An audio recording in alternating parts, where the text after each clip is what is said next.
제가 그 양평에 와서 연예인을 봤고요.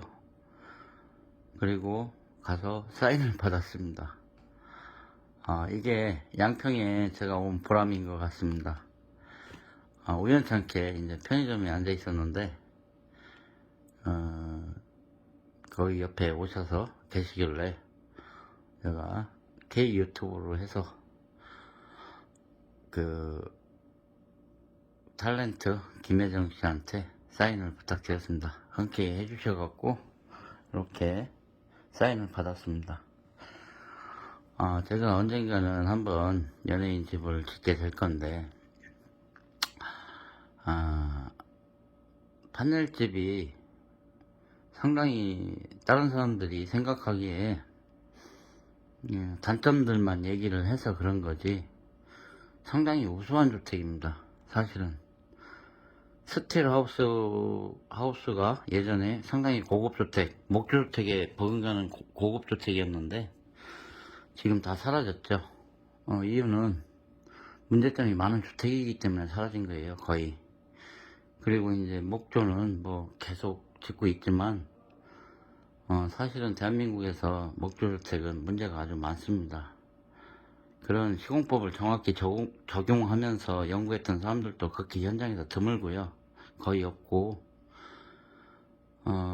그렇기 때문에 목조주택은 그냥 캐나다 2년 유학 가서 젊은 사람들이 캐나다 2년 유학 그러니까 가서 목조주택 학교를 이수하고 오면 그냥 빌더라고 대한민국에서 와서 빌더라고 좀 폼나게 멋진 작업복 차고 그렇게 현장에서 먼저 툭툭 털면서 일하는 게 목조라고 저는 생각을 해요. 예전에 목조 같은 경우, 한옥의 목조 같은 경우에는, 물론 그만큼의 인고의 시간이 있었습니다. 뭐, 한 30년 전부터 나무를 잘라서 말리고, 그리고 살면서도 해마다 이제, 관리를 해야 되고, 그런 부분들이 있는데 지금 저희가 사는 사람들의 생활 습관은 전혀 그렇지가 못합니다. 지금의 저희가 사는 삶의 패턴은 바깥일이라든지 여가라든지 가족과의 시간이라든지 이런 게 소중하다 보니까 뭐 집을 위해서 뭐 시간을 초래한다든지 이렇게 하지는 않아요. 그렇기 때문에 지금 현대에 맞는 그 주택이라면 저는 단연코 판넬 주택을 권해드리고 싶어요. 그리고 엊그저께 제가 집 한 5, 6년 전에 지어드린 사장님한테 전화가 왔습니다. 그래서 제가 한번 여쭤봤는데 사장님 1년에 난방비가 어느 정도 드십니까? 물어봤을 때 한 50에서 60 드나? 저한테 그러셨어요. 그래서 제가 한 달에요? 이렇게 반문을 했더니 아니 1년에 이런 말씀을 하셨어요. 여기 양평 같은 데도 뭐 한 달에 난방비를 5, 60만 원씩은 쓰신다고 해요. 단독주택 같은 경우에는. 아파트 같은 경우에는 다 같이 떼기 때문에 상대적으로 난방비가 조금 적게 나오는 경우가 많이 있습니다. 그렇지만 단독주택 같은 경우는 자기 집을 단독으로 난방을 해야 되기 때문에 난방비가 많이 나오는 경우들이 많이 있어요. 적지 않게. 근데 제가 단연코 말씀드리는 건 뭐냐면 겨울 한 달에 그러니까 한 10만원 정도만 해결이 되더라고요. 그래서 제가 한국형 패시브 하우스라는 그런 느낌으로 이걸 공법을 자꾸 개발하고 현재까지 왔는데 이제 제 거 유튜브를 보면서 이제 따라하고 예를 들어서 저랑 같이 건축했던 건축주도 유튜브를 하지만 그 원리를 정확히 알고 이해하지 못해요.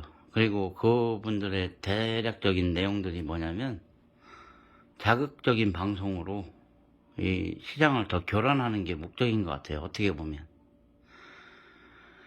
시장이 안정화되려면 이렇게 그런 뭐 앞으로 판넬집은 못 지어요 이런 방송보다는 좀 더 이제 그런 뭐 기술적인 면이라든지 개선해야 될 방법들, 이런 공법적인 것들을 보여줘야 되는데, 그게 아니라 자극적으로 이제 사람만 모집하면 된다고 생각들을 많이 하시는 것 같아요. 저는 아직까지 여러분들한테 구독, 좋아요 해주세요 라고 말해본 적이 없습니다. 구독 안 해주셔도 되고 안 보셔도 돼요. 필요하시면 보는 건데, 저는 솔직히 한국만 생각하고 대한민국만 생각하고 유튜브 하는 거 아닙니다. 제가 이제 내년부터는 좀 시간이 되고 기회가 주어진다면 영어 자막으로 방송도 하고 싶고, 전 세계가 우리나라 같은 환경이 있는 나라라면 이런 판넬주택의 우수성을 조금 널리 알리고 싶은 사람입니다. 그래서 제 자신으로도 거의 한 10년 동안 진짜 인내하면서 감내하면서 버텨본 시간이 저한테는 있습니다. 그 일이라면 두렵지 않고요. 어떤 일이든 저는 두렵진 않아요. 두렵진 않은데 사람이 두렵습니다. 복잡하고 시간이 많이 걸리는 일은 품이 그만큼 많이 들어가고 노력이 많이 그만큼 들어가는데, 그런 것들을 건축주들은 생각을 못합니다. 그런 건축주들의 마음의 비유까지 맞춰가면서 저는 일할 생각이 없었는데, 그런 걸 안 해준다고 저한테 짜증을 부리시는 건축주들을 많이 보면서, 그래서 제가 직영공사를 접는 거고요, 사실은. 그래서 내년부터는 작품을 해서 이제 역경매로 진행할 생각입니다. 시작가 1억이면 1억부터 시작을 해서 한 달이라는 기간을 두고 높은 금액을 제시하는 분한테 파는 방식으로 한번 해볼 생각이 있습니다. 그래서 내년부터는 그런 것들을 계획을 말씀드렸었고, 경량철골조가 상당히 여러분들이 생각하시는 것보다 상당히 우수한 부분들이 있습니다. 물론 단점도 있어요.